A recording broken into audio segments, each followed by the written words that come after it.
Welcome back to the Changing Earth podcast with author Sarah F. Hathaway and co-host Chen Gibson. Blending survival, fiction, and fact to bring you entertaining education that will help you dream, survive, and thrive. And now, here's your host, Sarah F. Hathaway and Chen Gibson. Chapter 8. The sky was clouded when Cole awoke the next day. A storm had blown in from the west.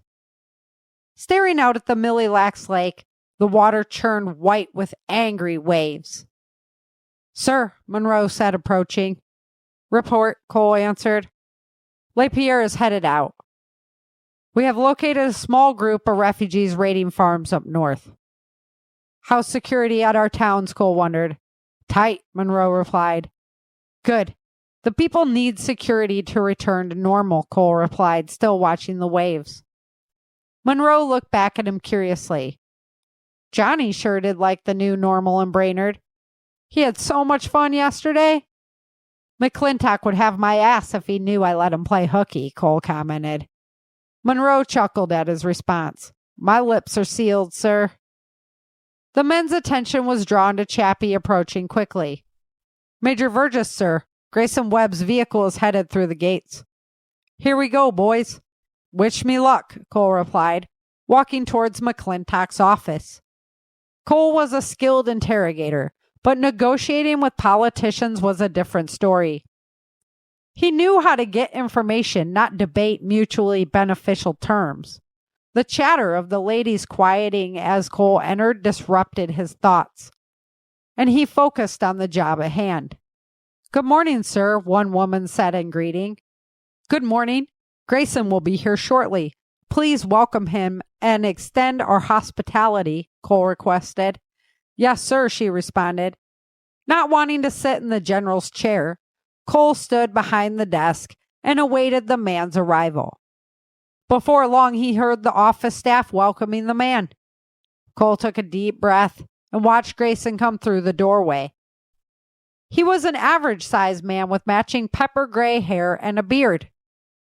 He was obviously a man of wealth and privilege, but the years on the farm had also left their mark.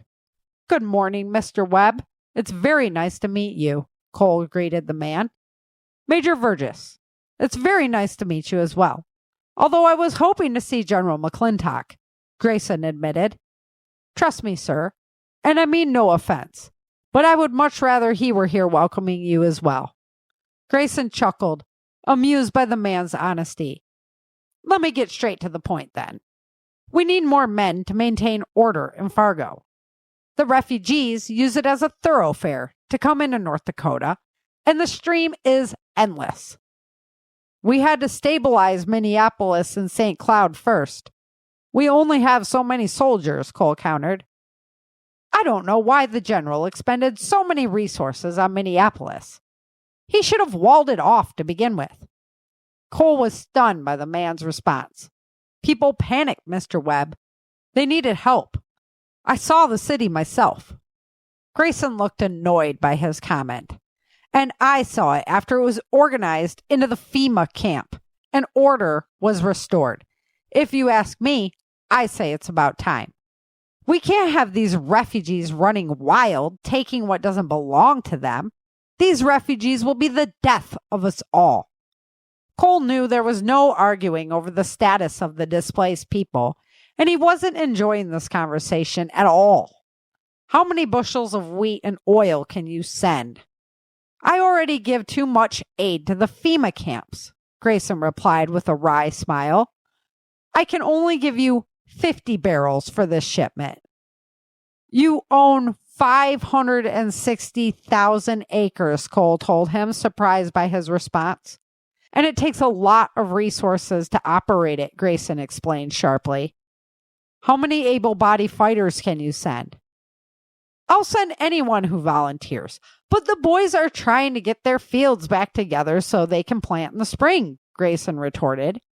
"You want us to send more forces to Fargo? We need more fighters to make that happen." "I've got an idea for you, Major Virgis. Why don't you train the refugees to fight? What landowner wants to leave his land vulnerable? Use the refugees to hunt the refugees. It's a great way to reduce their numbers, don't you think? That's an interesting way of looking at it. I'll ask for volunteers down in the factory yards as well. You be sure to do that, Major. Grayson cut himself off, looking at a pocket watch he pulled from his pocket. The chain sparkled in the light, and his eyes grew wide. Look at the time. I have other appointments to get to today. Pleased he no longer had to entertain the man, Cole thanked him for stopping by and walked him to his vehicle. I'll be sure to relay your contributions to General McClintock, Cole told him, closing the man's car door. He stared in disbelief as Grayson's vehicle pulled out. Seeing the bewildered look on his friend's face, Monroe approached slowly, asking, "How did that go?" Upset he didn't have better negotiating skills, Cole mumbled, "That guy's a dick." "Did he agree to give us any supplies?" 50 barrels of wheat and 50 of oil, Cole explained. "That's it?" "I'm not a diplomat, Monroe. McClintock will straighten him out when he gets back." "You better figure it out quick. Don't you have another meeting?" "I do," Cole confirmed, "with Elena Porter." "South Dakota landowner, right?" "That's right." Monroe chuckled a little. "I heard that woman puts the hoity in toity." Cole chuckled at his comment, dreading the encounter. "Let me know when she arrives." "Aren't you going to get some lunch, sir?" "No, I get so nervous about these meetings. I'd hate to throw up all over her fancy clothes." "You'll do fine, sir. Just like commanding troops," Monroe encouraged. "I wish that was true, Monroe," Cole said, dragging his feet towards General McClintock's office. Cole stood behind the desk, fumbling mindlessly through papers. He detected Elena's scent as soon as she entered. The soft sweetness of flowers in bloom danced through the air as she appeared.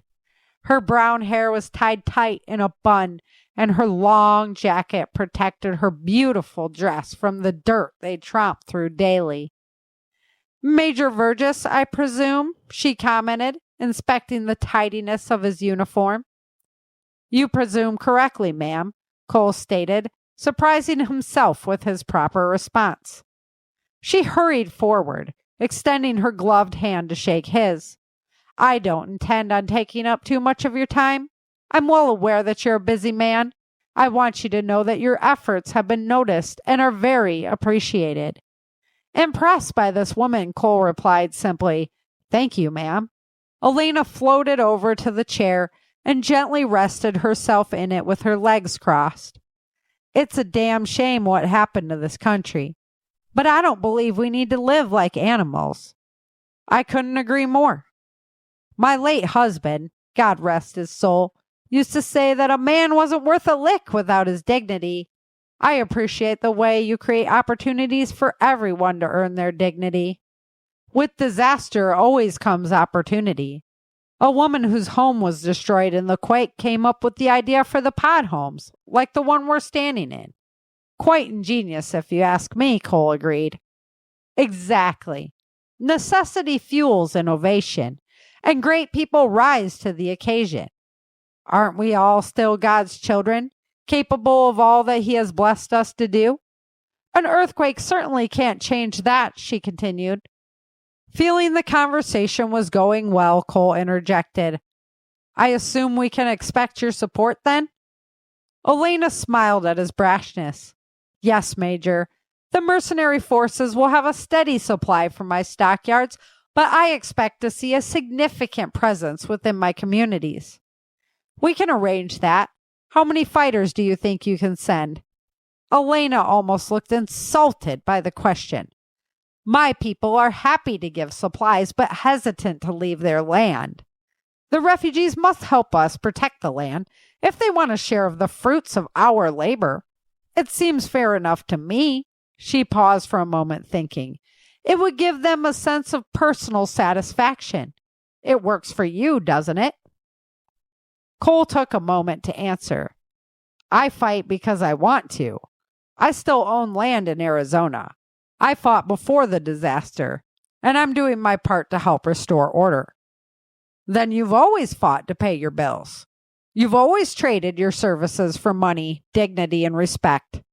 Why should they be any different? She retorted smartly. Cole was outmaneuvered by this crafty woman. He responded, They shouldn't, ma'am. I like you, Virgis, Elena declared, standing up to leave. You seem like a sensible man. We appreciate your support, ma'am, Cole replied, exhausted from the encounter. He walked Elena to her vehicle and then headed to his tent. Looking forward to some quiet time cleaning his rifle, he found Johnny waiting for him. After eating together, Cole took out his rifle and sat at the table. Johnny sat on the adjacent side of the table, whittling on a stick. Trying to focus on cleaning the metal, Cole looked up every now and then, watching Johnny's frustration with his project grow. Your knife is too dull, Cole mentioned matter-of-factly. I just sharpened it, Johnny retorted. Then you need to learn how to sharpen it properly, Cole responded with a blank stare. Come on and show me then, Johnny answered, eager to learn from the man. Johnny watched Cole carefully oiling the sharpening stone and then taking carefully angled swipes with the knife over the stone. Cole did precisely the same amount of strokes on each side over and over. There, now try that, he declared, handing the knife to the boy. Wow, that works so much better, Johnny praised Cole's skills. The boy worked long into the night, whittling away. Finally, he fell asleep. Cole approached the young man, tucking the covers in around him. He picked up the stick Johnny was working on. Examining it closely, Cole was impressed that a 10-year-old boy could see such beautiful things within the wood. His carvings seemed to grow from the grains themselves. He put the boy's knife in the sheath at his side and placed the project on the table before going to bed. Are you struggling with water storage woes?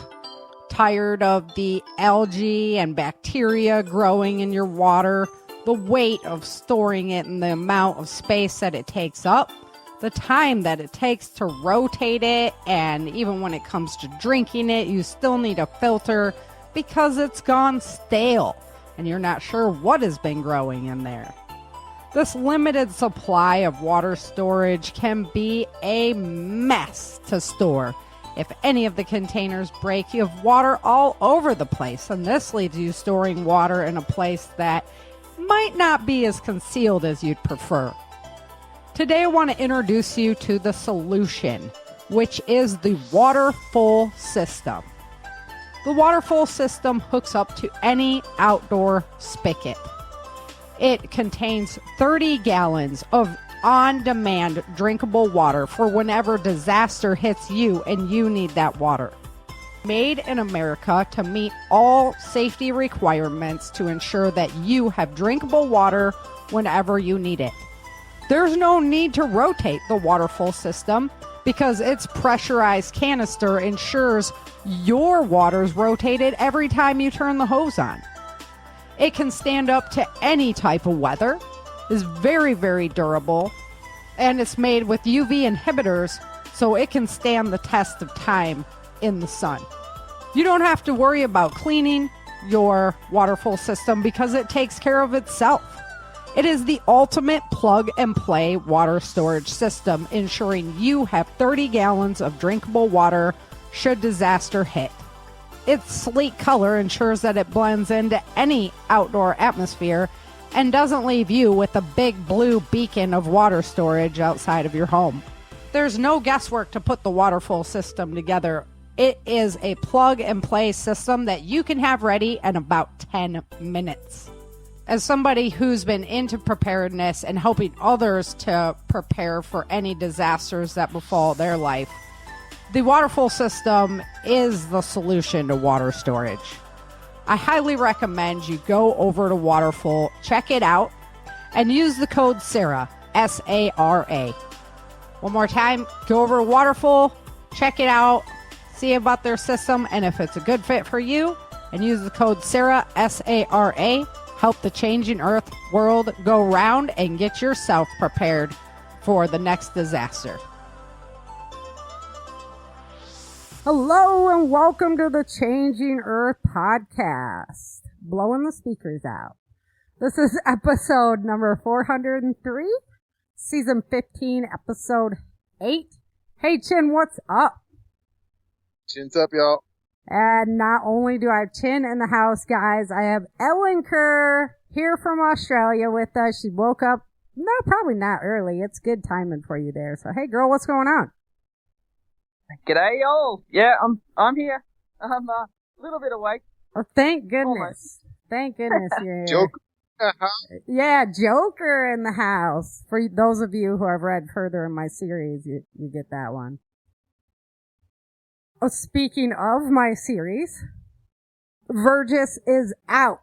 Everything is done except the audiobook.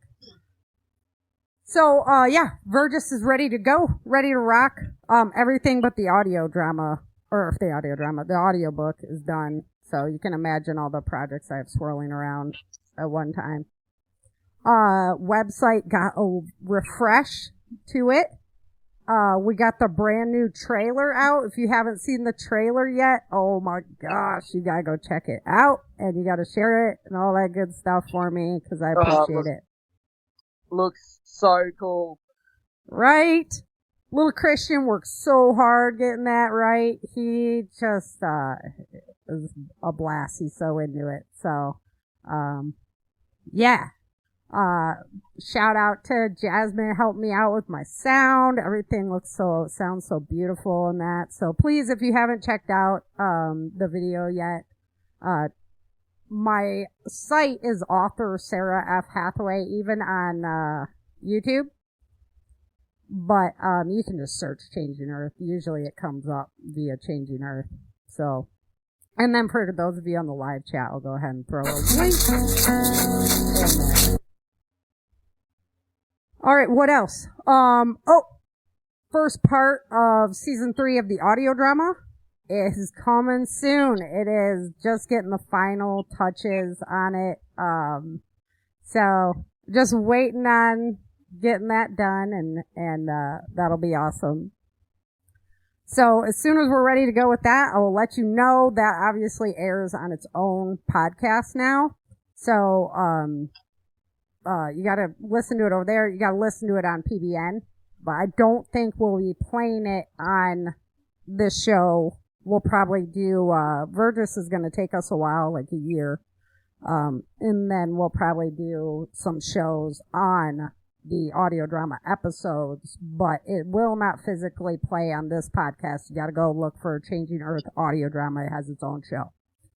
So there you go. Go like that one, subscribe to that one, and when the new ones come out, you will be first to know. And also, you can become a member at ChangingEarthSeries.com. If you become a member of the website, you get 1 week early access to all the new shows, and you get them commercial free.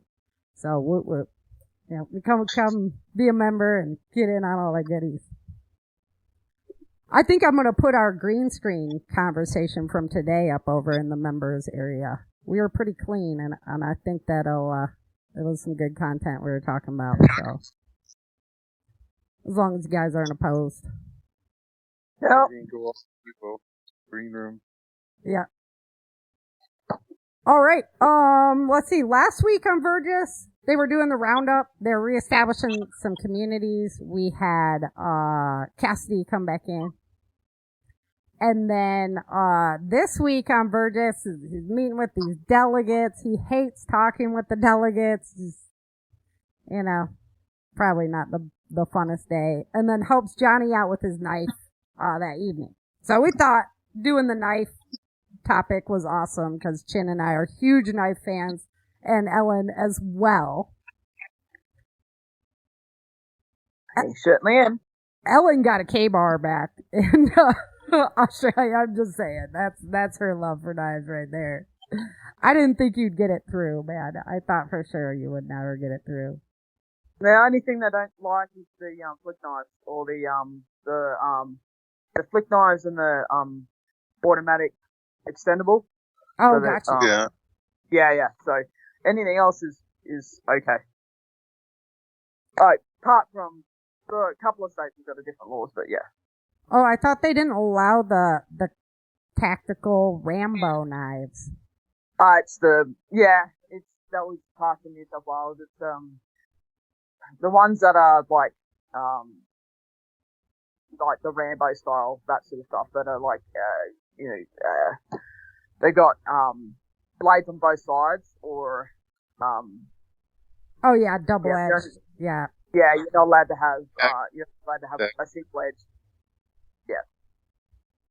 Yeah, California, you can't have double edge knives. It has to be like less than 2 inches or something like that. But anyway, we'll get into that in a minute. We'll talk laws and stuff.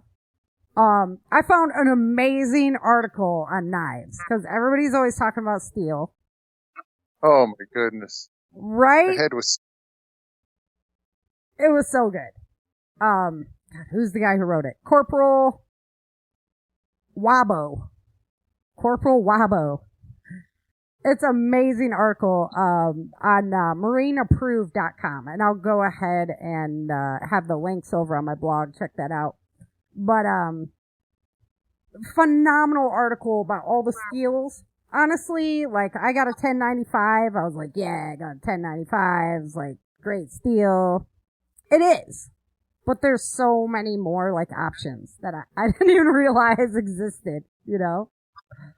It's really confusing. I know, it's like, what's the use, and what, it's all these different, where are you going to use it, how are you going to use it, to steel types, to what's actually the best for, you can't just say, well, this is the best, right? Yeah, it's true.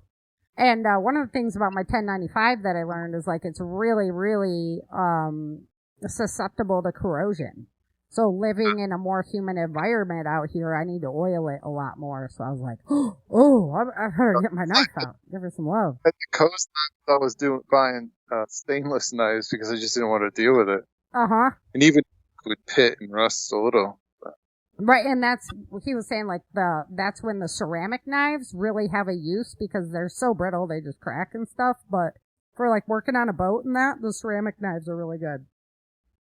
I like the ceramic knives for when I'm canning and, like, skinning things.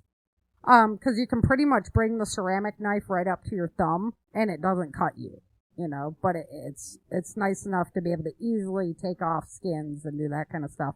Like when I'm canning once stuff's boiled. For example, like peaches, you're taking the skin off. If it doesn't come off easily, you can do a cut on it. So I really like them for that. And since they're so much harder to kind of cut yourself with, that's what I usually put in my 11-year-old's hand, right? Is a ceramic knife. So, but when it comes to metal, carbon is like when it comes to steel, carbon is like the major ingredient. And then too much carbon makes it brittle, and not enough, it doesn't give you a hard knife that will keep its edge, right? So that's interesting. The high level is like 0.8% and above. Oh, wow, that's pretty little. Right? I mean, it's weird. Chromium is added to prevent corrosion. That's a common thing that's added. Cobalt is added to knives. It increases the rigidity. Copper is added usually, not enough that you can see it, but it also prevents corrosion if you can fill up those little holes where corrosion builds up.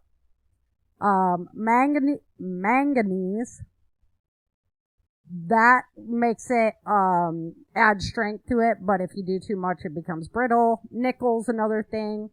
So, a whole bunch of stuff that they put into steel, and it turns out that even if you have the same exact steel, anybody who watches Forged in Fire knows this one, that depending on the heat treat of it and the cryogenic treatment of it, which I thought was an interesting word to be thrown in there, it can be a totally different metal, basically. So there's so much that goes into it. It definitely pays to find a good company that you can trust and then go with that company. Because a lot of, like, the knives are just outsourced to parent companies, and they all make the same knives and then just throw a different label on them. You can see that now, like on the internet, when you search knives, you'll see the same design. Yeah. But, yeah. Just with a different name on it. Mm-hmm. Mine is like Top Knives. It's an American-made company. Good stuff. Yeah. Yeah, I paid like almost $300 for it's my big, I don't know, it's probably like 6-7 inches long. So, I mean, it's a big knife. But it has the pry bar on the back. It has a spot where you can put when you're starting a fire with the stick, it gives you a spot in the handle to rest that in there. And it's just really, really great. It was just, I thought like $10.95 was like the Supremo metal. And comes to find out, it's like, yeah, it's okay.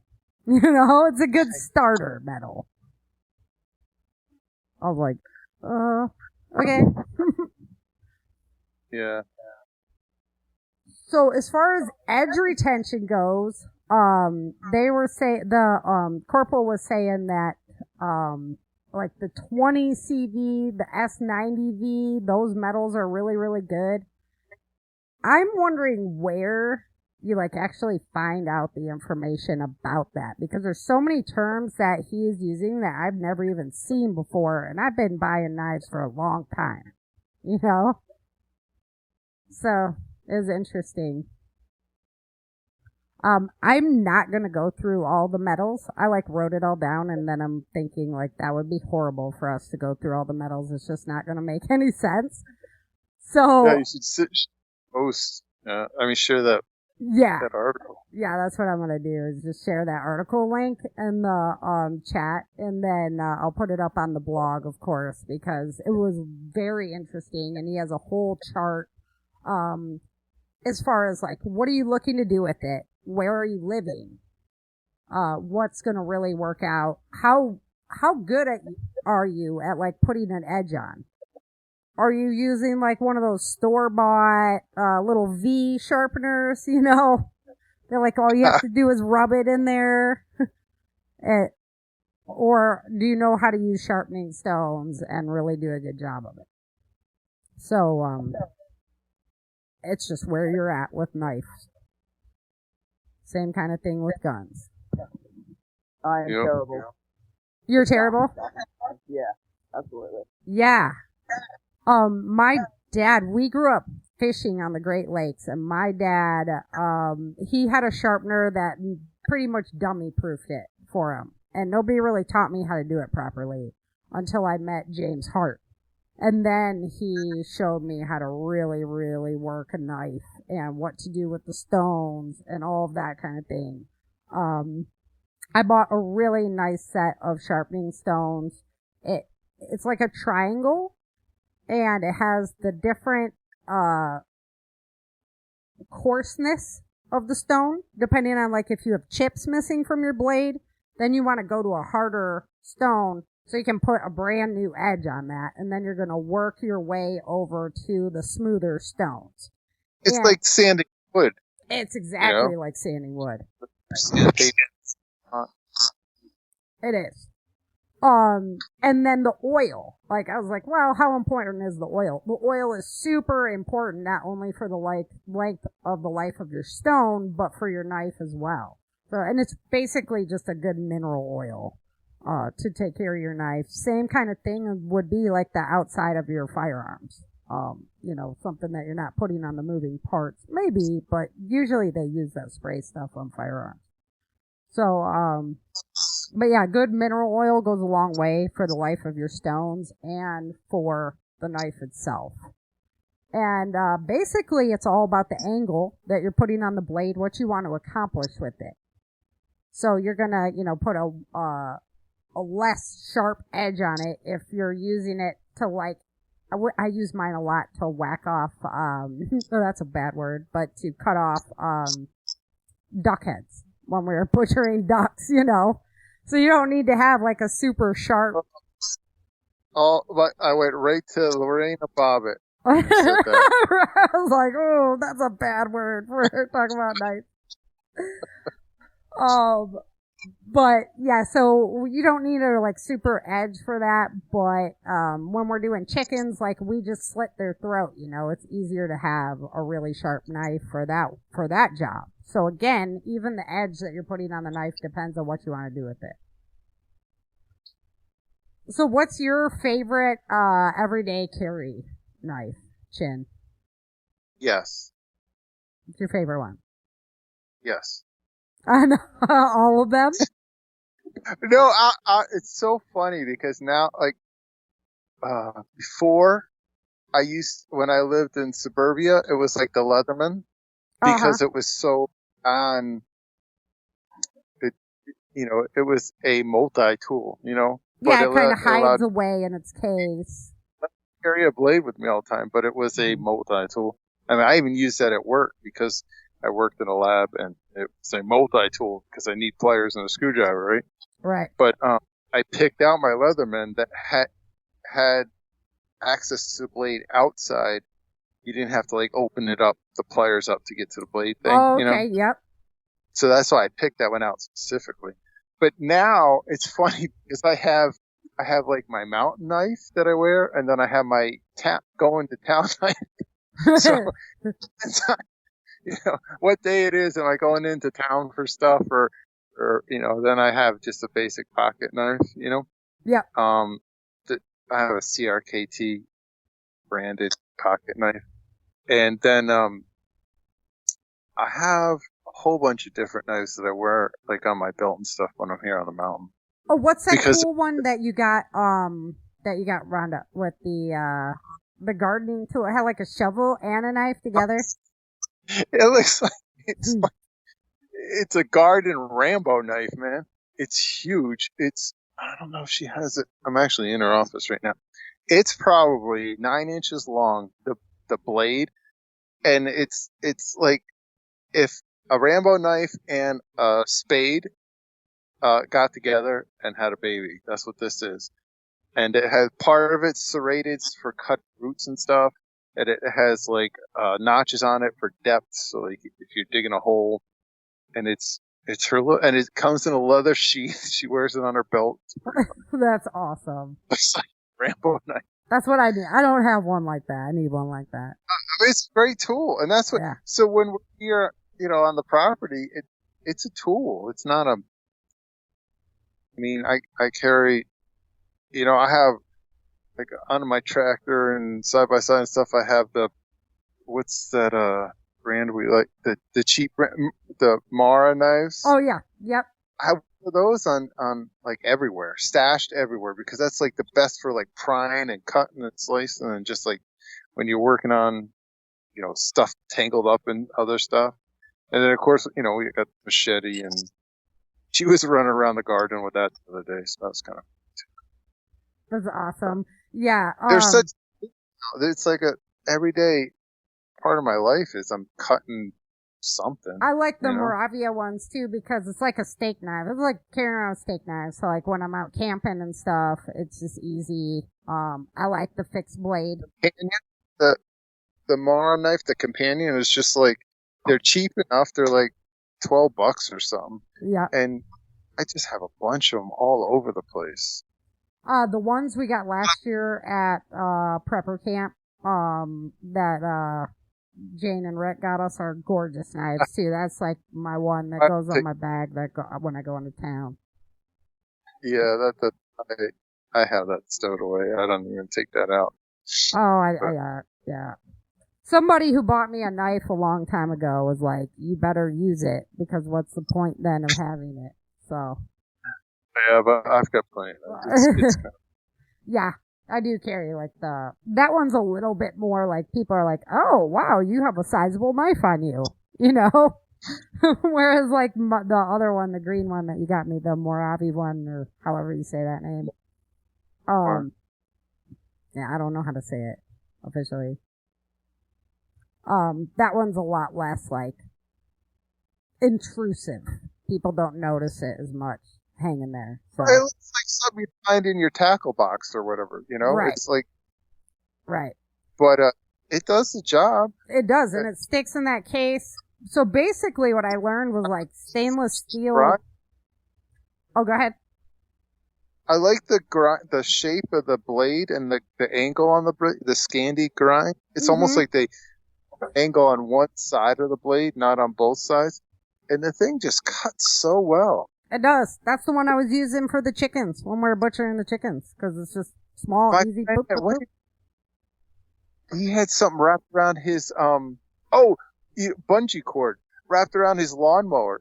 So I'm just like, shut it off, I'll get it. And I grabbed the knife and I just went in there and just slicing away. And we didn't have to like take the mower deck apart or nothing. I just sliced it all out while it was still worked. And it's stainless. Like, I haven't seen it. I've been wearing that thing for years, using it for years now. Good 5 at least. And it hasn't chipped. It hasn't corroded, like nothing. It's been a really sturdy knife. One that it's a, I don't know, Elkhart or something, but it's that same blade, but the blade's only about 2.5, 3 inches long. 2.5 inches long. It's like, it's their neck knife. Okay. By Mora. Mm-hmm. It's their, and I've actually been carrying that around because it's such an efficient blade, but I put it on a tether line so it doesn't fall out of my pocket, and I've been leaving that in my pocket around the mountain. Well, that's the thing. When I was training under one of the guys that was training me in close quarters combat, he was like, if it takes you more than 2 seconds to get to your weapon, it's too late.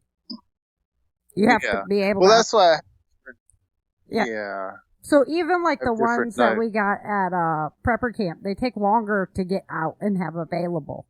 But that Moreover one, you can just pull it, boop, it's right there. Like it stays locked in its case so nicely all the time. I've never had a problem with that. Yeah, the sheath is so perfect. It has that little thumb blip on it, so you can rest your thumb and away with it to give it leverage. Yeah. I'll tell you, that's a great knife. It is. And for the price, and they have some nicer ones. I actually have a couple. They have like a bushcraft knife that has a full tang. Everybody gives more, a hard time because they have the partial tang. It doesn't, the metal of the blade doesn't go all the way through. But they make full tang Virgins, and they're really not that expensive. Oh, maybe we should explain that in case people don't know. Go ahead, explain that. Yeah, so the blade of the knife, that metal goes into the handle, and that's called the tang. And the further it goes into the handle, the more, the less likely you are to break the handle off of the blade. You know, like if you're really getting on it, right, and either prying or cutting hard or just doing something getting a little crazy with it, then you risk breaking the handle off of the blade if you're not pushing on. A full tang means the metal goes all the way through the handle, and you're really just pushing on the metal. Yeah. The handle material is just there to protect your hand, so it doesn't, it's not uncomfortable. It's more ergonomic. But to save money or whatever, some brands don't put that all the way through. Like a lot of those, like Survivor, Rambo knives, the metal. It's just a tiny little bit that goes into the handle. Mm-hmm. At all. And they really just bust through. Those are the ones that, but the quality ones, the nice knives, like your tops, it goes all the way through it. So when you look at the end, the butt of the knife, you're looking at the end and you see that slit of metal. That's the blade metal that runs all the way through it. On mine, that's where the pry part is. Yeah. So you don't use the tip of your knife ever to pry something. It has it built in. The tang turns into a pry on the back end. Yeah, I've seen a lot of them now that they're making that as a little bit of a point for a glass breaker. Oh, nice. Which I thought is right? So if you ever have it in your car, you could bust, Well, the story behind my knife is that I had bought this hatchet that had a helmet breaker on one end. And yeah, it was pretty sick. It was 440 steel. And so it's decent, and we had gone to Dale and Lisa's, and Dale just took a shine to my hatchet, and he had this extra compound bow, and he gave it to my husband, and I was just like, oh my gosh, what a wonderful gift, and I, completely floored. So I gave him my hatchet. And, Nice. yeah. So I had a good excuse. So your husband, Yeah, he made out. Right. So I had a good excuse to stop by Knife City in Arizona. If you guys ever are traveling through Arizona, it's on the Arizona-New Mexico border. It is phenomenal place. You'll just get lost forever at Knife City. And they have replicas of like all the famous stuff. But they also have like throwing knives, anything knife that you can think of. It's my heaven. And, so I had a good excuse to have to get a new knife there. So that's where I got my tops from. Yeah. So Ellen, Yeah, what are you carrying there in Australia every day? I've got a little CKRT folder. I see. Mm-hmm. Yep. And then I've got my Mora, my pink one. Oh yeah, And I my- forgot and my the green pink one. Oh god. Yeah. I forgot about And my it. green one. Yeah. And so my little one, my little folding knife goes with me in my handbag.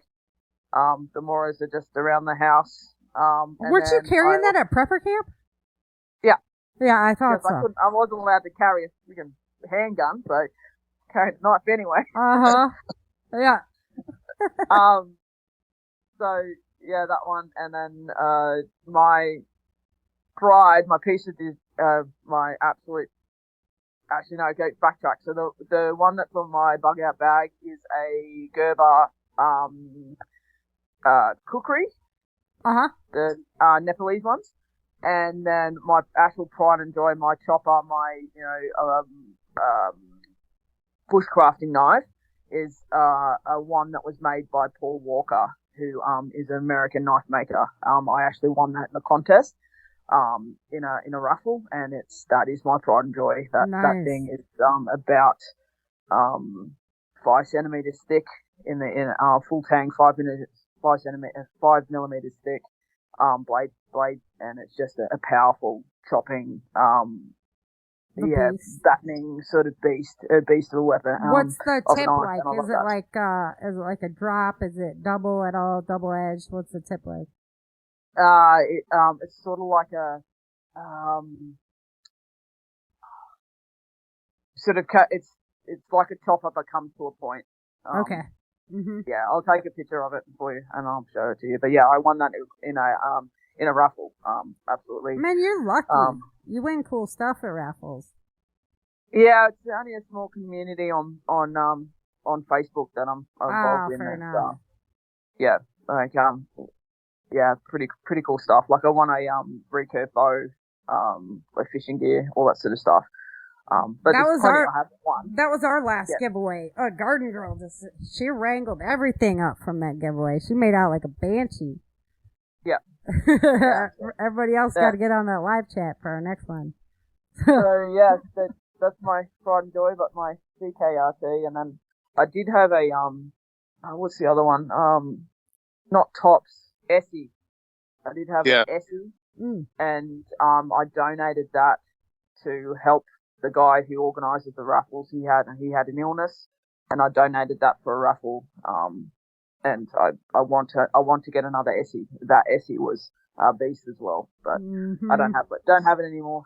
Because I won the Paul Walker one, so I was like, oh, the Essie's got to go. But but to help out the mate who does the raffle, so that Skinner you got me is sick too. The skinny. Oh, little chopper. Yeah. Yeah. Mm-hmm. That's Australian 50 blades. He's Australian. I love that little thing too. Yeah. Yeah, I can't wait to take down my next deer or boar. It's coming up. I got an invite to go boar hunting, so. Sweet. Yeah.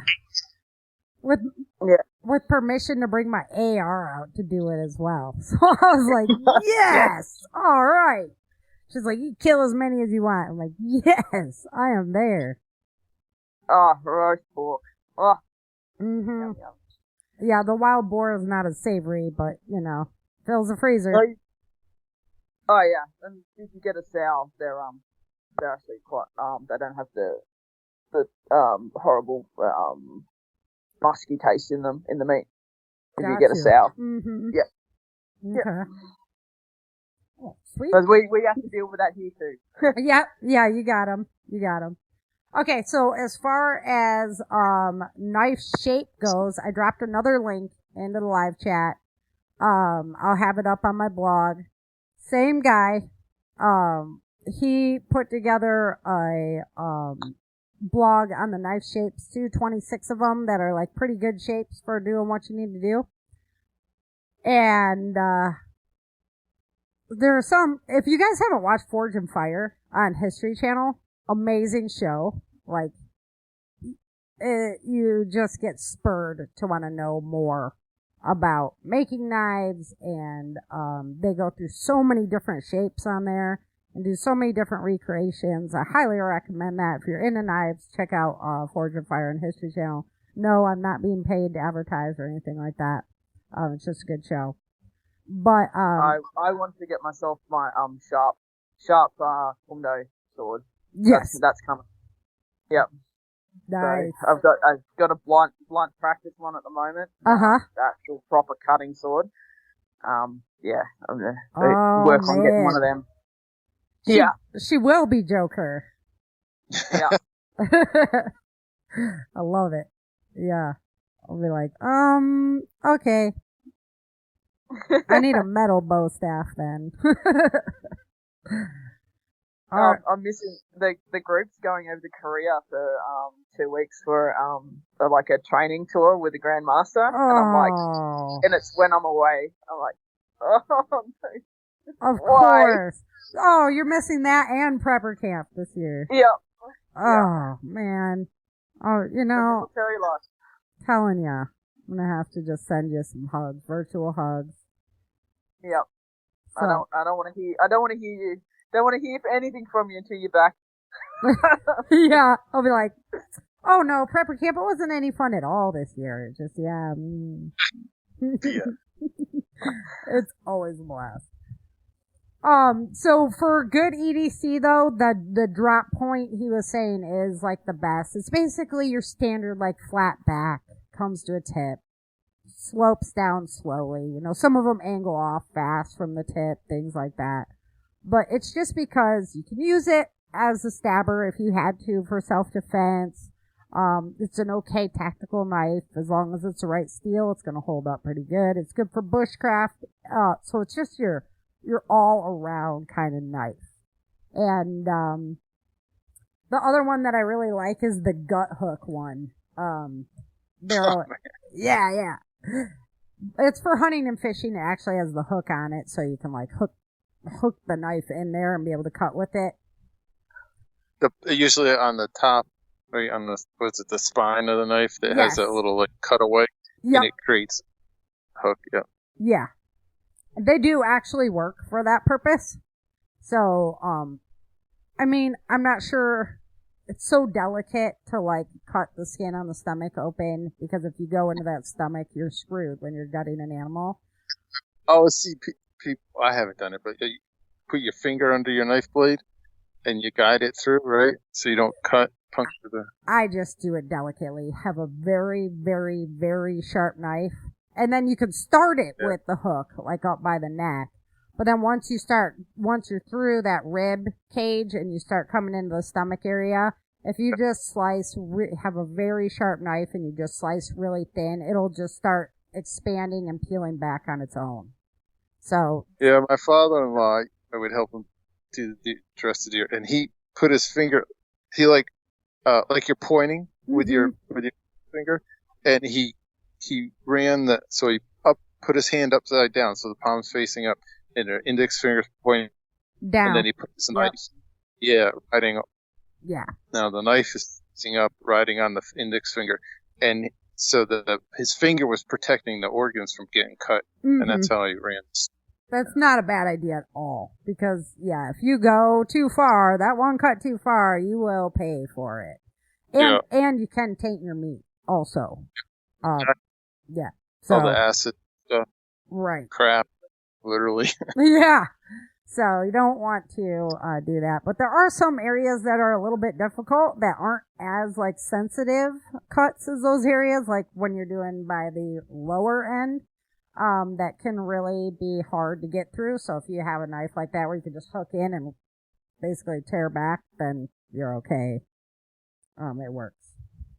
Okay, let's get into some of the carry laws, because I know you researched about this. We talked about maintenance a little bit, and we're running low on time. So, what do we got for carry laws here in the U.S., Jim? So for me, reading through this, again, another time that my mind just starts spinning. It's almost like concealed carry gun laws. You really have to look at your local jurisdictions and then your state jurisdictions. And federal isn't really that big of it's a big thing, but there's not that many restrictions on federal. It really goes to your state and then your city or town or whatever. Yeah, last I heard in Texas, you could carry a sword around if you wanted to. So, Ellen, you're welcome. Yeah, 2017, they brought that back on a docket because it used to be you couldn't. Right. Like a cane was illegal. Uh-huh. But they pulled it back in. But like I was looking at North Carolina and it's like, it's pathetic. Like, so you can have a pocket knife, but you can't have concealed weapons. And then you could have, basically you can have a knife on the outside as long as it was like legal length. But if it scared anybody, it could, it wasn't legal. You know what I mean? Oh my gosh. I just love that. Now, so I could understand when they put it in there, but nowadays with the temperament of people, right? No, they're gonna just red flag you. I saw your knife and I was frightened by it. You don't need that. That's why I have the pink one. Yeah, Wear that to the hardware store and no one's going to question me. Oh, no, gosh. You go, you're scared of my knife, then this is really going to scare me. That ain't a knife. That's a knife. I better not show you my revolver and my pistol I got inside the way. Right. Yeah. It's appearance laws. Laws. So, yeah. Yeah, we should put unicorn stickers on all of our sheaths. Yes. Yeah. That would, create the warmer fuzz. When I read that, I was like, you guys put so many loopholes in this. So basically, in the article that I found, basically you said all the laws were set in place after the fact. So like if you did a robbery, that just lets them bump up the penalties even more because you did a robbery with a knife. Mm-hmm. Yeah, right. So a lot of it's not going to be the reason why the cops stopped you most of the time, but it's going to get compounded against you. Well, and that's the thing too, like my knife, my big one. Obviously I wouldn't be wearing it into town. Yeah. That's just not appropriate, right? But I asked one of my law enforcement friends about it because like it's a double-edged blade. And in California, it can't be over 2 inches. And it's like right on the mark. And I was like, would this be a problem? And he's like, well, it depends on where you are. If you're at Bloomington's in downtown Sacramento, then, that's going to be a problem. But if you're out like on your 40 acres or whatever, then of course, no, it's not going to be a problem. And I was like, well, that totally makes sense. I was saying, like, in general, pocket knives are legal. Other multi-tools are legal. Blades under 3 inches are typically allowed. They said the biggest sticking points, and this is just like handguns, the biggest sticking points are like federal buildings, schools, that, and so basically where you wouldn't carry a gun, you're not going to be allowed to carry a knife. And a lot of times it says concealed weapon. Yeah. So they don't say concealed firearms. They'll say concealed weapons on their little... and that's a U.S. law shield as well. Like, it's not just protecting you from for defense with a firearm. When I first met Ken at U.S. Law Shield, it was during all the riots and stuff. Yeah. And he took me when he said that, even if you were in a mob and like you had to get your family out and you were driving a car and somebody like sued you because you hit them with a car or whatever, covered wood for that, and I would, because that's a weapon, right? The Yep. car at that point could be. Yeah. That's why he was like, frying pan, and he's all, and we defend felons as well who can't pick up a firearm. So it's anything that you use for self-defense. So, yeah, U.S. Law Shield. Good stuff. Yeah, I just saw him. Good guy. Yes. In Australia, you can carry a pocket knife. Just like you can prove that you have a reason for it. But like in my truck, for example, my 4-wheel drive, I have a knife in the driver's side door, right? If I got pulled over and they happened to do a search, if they suspected something was in my car and whatever, and they found that, if I didn't have a reasonable reason why that was there, I could get charged. Yeah. So I've heard stories of people having, box cutters, guys that are like, tradespeople, box cutters sitting in their central console, where they've been pulled over by police and they've been charged with having a weapon because it was freely available to use. Oh, not like in your bags on the back or something. Uh-huh. Yeah. So that's the thing, just as long as I can prove that I've got a use for it, like if I've got my fishing gear in the back and I've got, knives that are there, I was like, yeah, that's for my fishing. I'm going fishing. Mm-hmm. I've just been fishing. I like, if you don't have a reasonable reason for it, that's when you can get charged. Crazy. Yeah, that they were saying like a lot of fishing. If you had to show that you needed it, so like activities you were going to use it for like fishing, hunting, farming, right? So beautiful, right? For the homesteaders out there farming. Yeah. Well, that's actually like, okay, so like nunchucks, stuff like that, eskrima sticks, you're not supposed to have like a baseball bat kind of thing in your car behind your seat, right? So those things should be in your trunk when you're going to sporting events and whatnot, right? But if you add a glove and a ball with it. Glove and a ball. Right. Yep. Carry them together. Yep. Or like me going back and forth from martial arts while I'm training to use those weapons, and that's okay in the class. So if I was going back and forth from martial arts class, then yeah, you can have those weapons inside of your vehicle. Yep. So. Yeah, definitely. Like if I was carrying around if I was carrying around my martial arts gear, and I wasn't going, like, because I've got swords in my bag. Right. Yep. Yeah. Yeah. So, yeah. One case study was that they were doing was a guy that was in the business of selling knives, and he got arrested for concealed carry because he had a knife in a bag and he was transporting it for his business. So, and they finally got it dismissed, but he was arrested for concealed carry. Crazy. Huh. So I think a lot of it has to do with where you are. Yep. What's the feeling? I know, like around here, like, everybody's got to be packing multiple items, so it's not a thing. But okay, we better rock out some Changing Earth news. I just looked down and saw what time it is. Okay, hold on one second. We're gonna do quick music. No, knives, right? Forever. Last week, Jim was like, refugees, zip. This week is like, we're knives. Okay, here we go.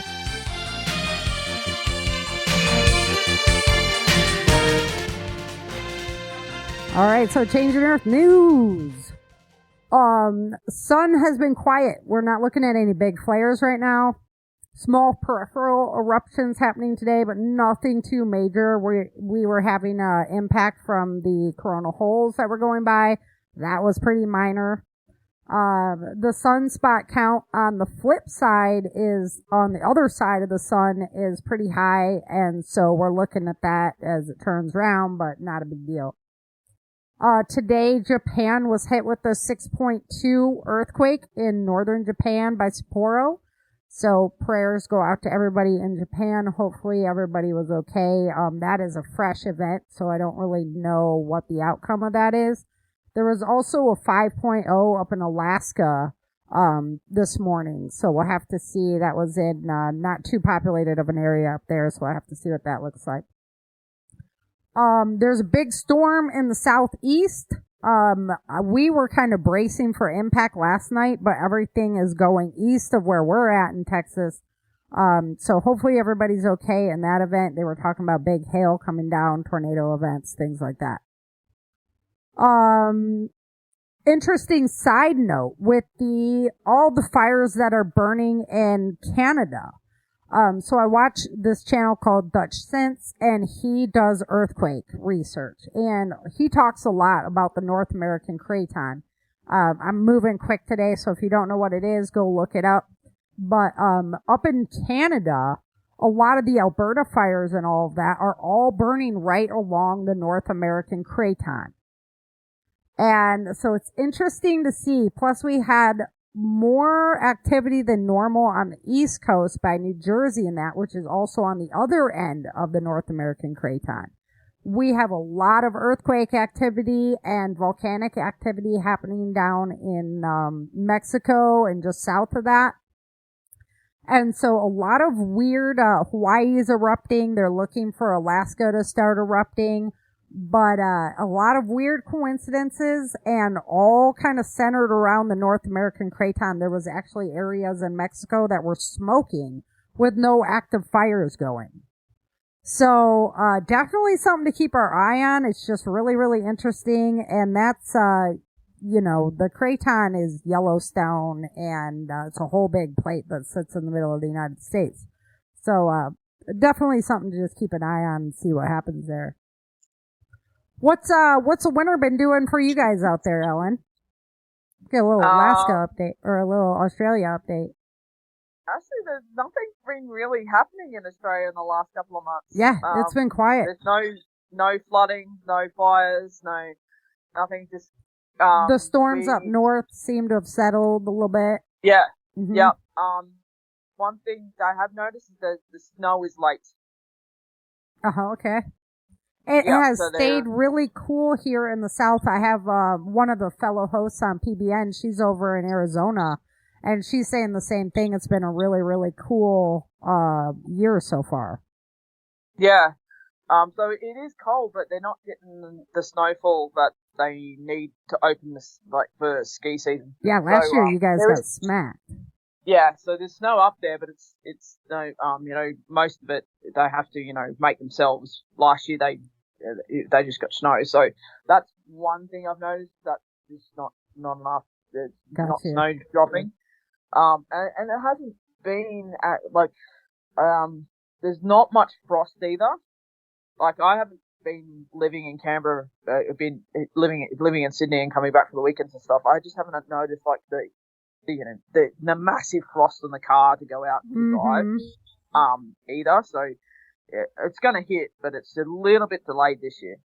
Yep, I'm feeling the same way about summer kind of this year down here, which is fine. If we didn't have a summer in Texas, it wouldn't hurt my feelings at all. But the heat's supposed to turn up. All right, let's jump into it. So June 1st, we had 389 earthquakes that were 2.0 or bigger, biggest of which was a 5.4 in the Solomon Islands. In northern UK, they had a massive wildfire. For them, it was gigantic. 3,000 hectares of land, 7,400 acres. And it was in the Cannock village near Loch Ness in the Scottish Highlands. So they have put it out now, but it was a massive fire that burned through there. Northeastern China and Liangong, they had major tornado outbreak there. Very unusual stuff going on. They had 5 large tornadoes that moved through. The most destructive tornado wounded 13, damaged 60 homes, and canceled the high-speed railway travel. There was also 300 hectares or 740 acres of farmland destroyed by those tornadoes. So it was a major event over there. In northern Egypt, Cairo got hit by this unusually intense sandstorm, and I was talking about this last week. It was just kind of going on when we went on the air. And it went across the Suez Canal and then hit Israel. It actually killed one person along the way. It injured 5 people in Cairo. And it took down trees, billboards, cranes, closed 2 ports in Suez, and they had to cancel flights out there because of that. June 2nd, there was 384 earthquakes that were 2.0 or bigger, the biggest of which was a 5.2 in the North Pacific Ocean. Southern Turkey, there were 30 businesses damaged in flooding from intense rain, and literally parts of the building were just being washed out into the sea. And there was a couple that was washed out to sea in their vehicle, but luckily they were able to get out of the vehicle and swim back to safety. In southeastern Russia, they had a rare massive tornado there. It went through the Samara region. It was 1 kilometer or 3,300 feet high, and it touched down. It was accompanied by hail. There was no damages and no injuries with that tornado. It was just massively huge. On June 3rd, there was 378 earthquakes that were 2.0 or bigger, the biggest of which was a 5.9 in Yemen. In central Japan, Typhoon Mawar hit them it hit Okinawa first, and then turned into a tropical storm before hitting Honshu. Torrential rain, river flooding, landslides, it caused a lot of deaths and property damage along the way. There was actually 2 million people evacuated because of that storm. In eastern France, Lyon was hit with violent storms. They got a month and a half of rain in just 2 hours. It overflowed the sewage systems, vehicles were lost, buildings were inundated, and then the ceilings of buildings were just literally collapsing. In northern Turkey, they've been getting hit with extreme downpours. Ankara was hit on the 3rd. Floodwaters, property damage, the rivers were literally running right through one of the apartment buildings. It was crazy. You could watch the water just go in and pour out the windows on the other side. On June 4th, there was 390 earthquakes that were 2.0 or bigger, biggest of which was a 5.3 in the South Pacific Ocean by Samoa. In central China, in the Sichuan province, they had a catastrophic landslide that left 19 workers for this mining company dead. It just obliterated their production site and the living facilities. So it was up mountain from where they were mining and just hit them really, really hard. Western Ecuador was also hit by intense rain, overflowed 6 rivers. There's 11,000 people affected. 3,000 homes were damaged by flooding. They lost 1 prison and then several schools in that flooding as well. What do you do when your prison floods? You know, that's just crazy. In eastern Russia, in the Perm region, was affected by hailstorms, egg-size hail, 60 millimeters or 2.3 inches in diameter. This is the largest they've seen in over 15 years, and it just destroyed vehicles, roof tiles, glass greenhouses, things like that were just destroyed. June 5th, there was 371 earthquakes that were 2.0 or bigger, the biggest of which was a 5.8 in the South Pacific Ocean. So last week we did the episode on refugees and on climate change and people's movement and things like that. And I talked a lot about Haiti and just how relentless the disaster cycle basically has been there. Well, unfortunately, on June 5th, Haiti got hit again. Relentless downpours caused flooding and landslides, significant damage to Port-au-Prince, which is their capital. It left 51 people dead, 18 missing, and 140 injured.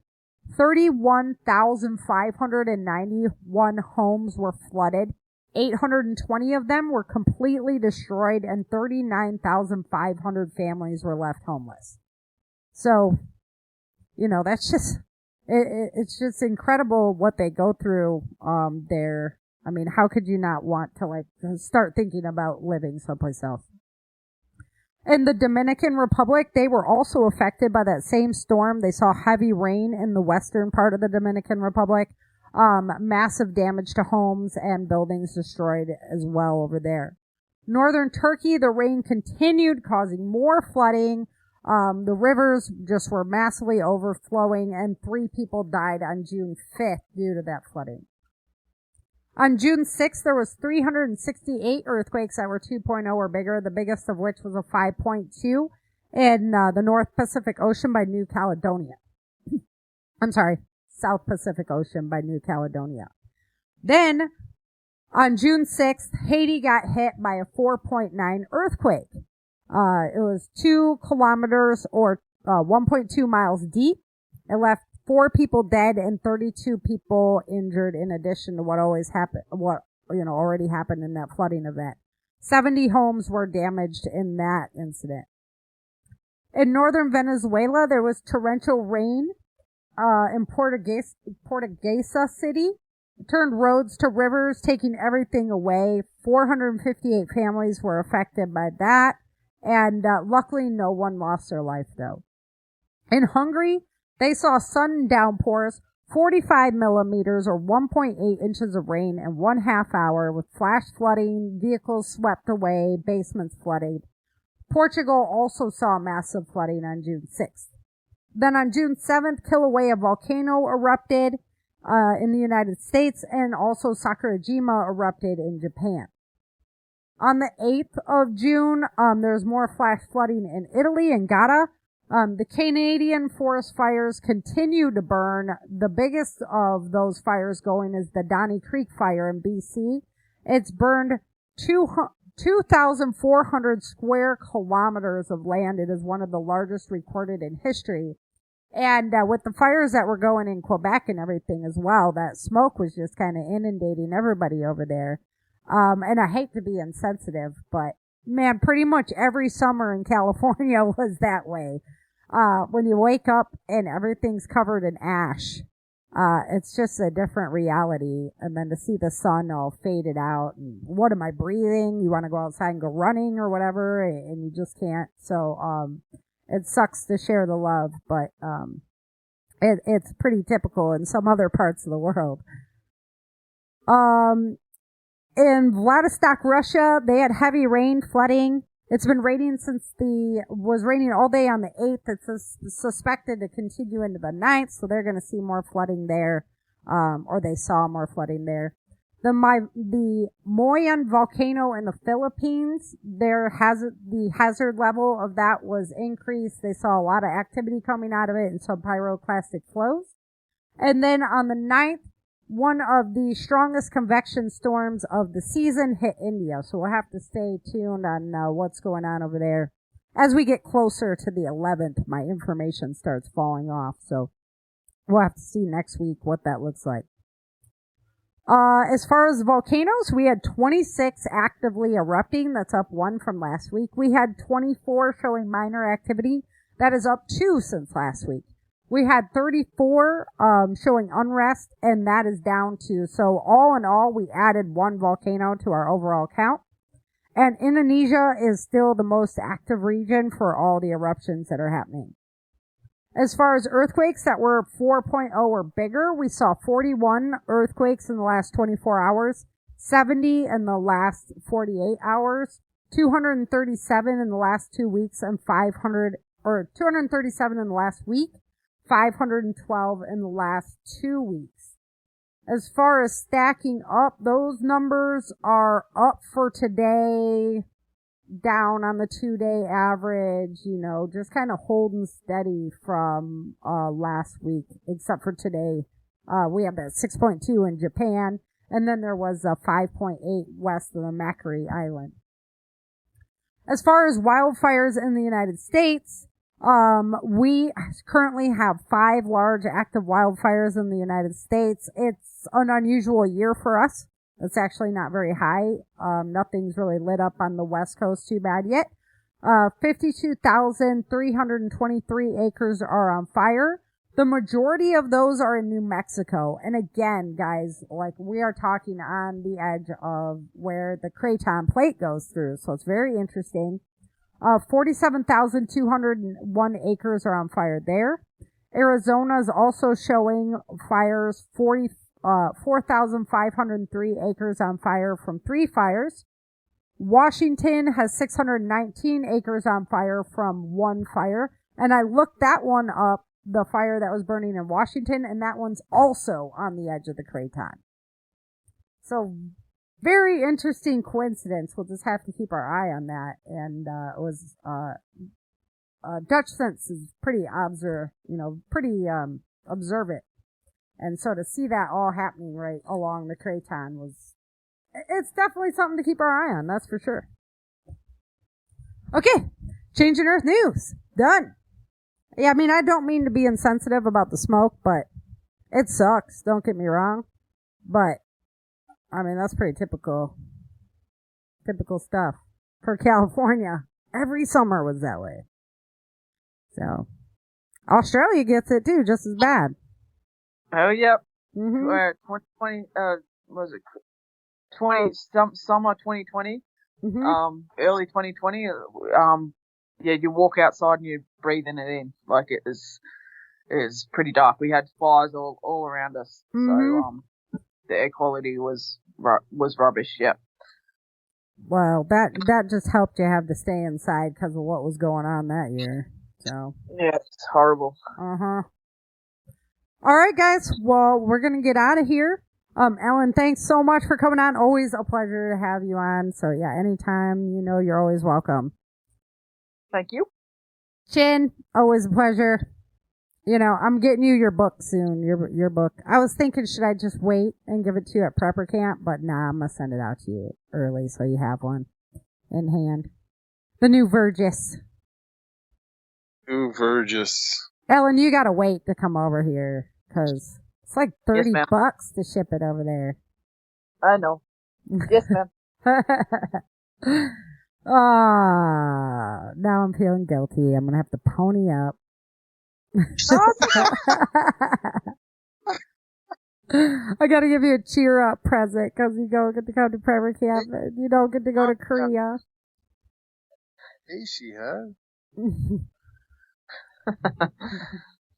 It's alright. Alright. Well, yeah, everybody who's listening, go on over to Changing Earth, become a subscriber so I can get a book over to Ellen. Joker. That's Buy right. something or sign up. That's right. Alright, guys. Until next time, remember, dream. Survive. Thrive. So much enthusiasm. You gotta be like, thrive, thrive. Thank you for joining Sarah and Chen for this episode of the Changing Earth podcast. Don't forget to pick up your copy of Day After Disaster, Without Land, The Walls of Freedom, Battle for the South, Dark Days in Denver, and The Endless Night at www.authorSarahFHathaway.com. If you love the Changing Earth series and podcast, become a supporter while you're there.